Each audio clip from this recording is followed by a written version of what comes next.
নমস্কার। ভারতে থাকবো, ভারতে খাবো আর ভারতেরই ক্ষতি করব, এটাকে কি কখনো সমর্থন করা যায়? এবার ভারত সরকার যে সিদ্ধান্ত নিল, যদি আপনি প্রকৃত ভারতীয় হয়ে থাকেন তাহলে ভারত সরকারের নেওয়া এই সিদ্ধান্ততে আপনিও খুশি হতে বাধ্য। স্বেচ্ছাসেবী সংস্থাগুলির বিদেশি অনুদান গ্রহণের ক্ষেত্রে স্পষ্ট নিয়মের তালিকা বাদলে দিল ভারতের কেন্দ্রীয় সরকার।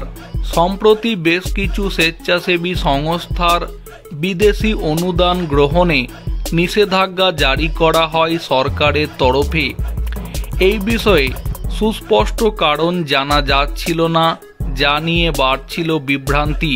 এরপরই কেন্দ্রীয় স্বরাষ্ট্র মন্ত্রকের ওয়েবসাইটে একটি নোটিশ দিয়ে দেওয়া হয়। সেখানে একটি সুস্পষ্ট তালিকা আপলোড করে দেওয়া হয় কেন্দ্রের তরফে।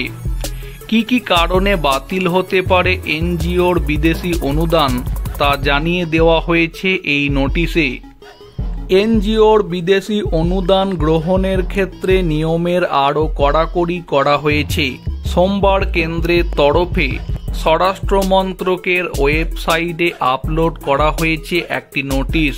সেখানে লেখা হয়েছে, কোনো স্বেচ্ছাসেবী সংস্থা যদি দেশ বিরোধী কার্যকলাপের সাথে যুক্ত থাকে তাহলে বাতিল হবে FCRA লাইসেন্স।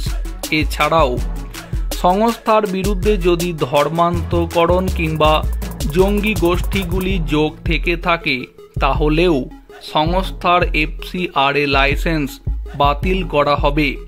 বিগত কয়েকদিনে বেশ কয়েকটি এনজিওর বিদেশি অনুদান গ্রহণে নিষেধাজ্ঞা জারি করেছিল কেন্দ্র। পাল্টা ছাড়পত্র কেন পাওয়া যাচ্ছে না তা নিয়ে প্রশ্ন তুলেছিল কয়েকটি সংস্থা।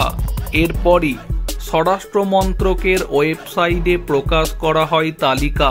কি কারণে এনজিওর FCRA লাইসেন্স বাতিল হতে পারে, বিদেশি অনুদান গ্রহণে নিষেধাজ্ঞা জারি হতে পারে, সেটা স্পষ্ট করে দেওয়া হয়েছে এই নোটিশে।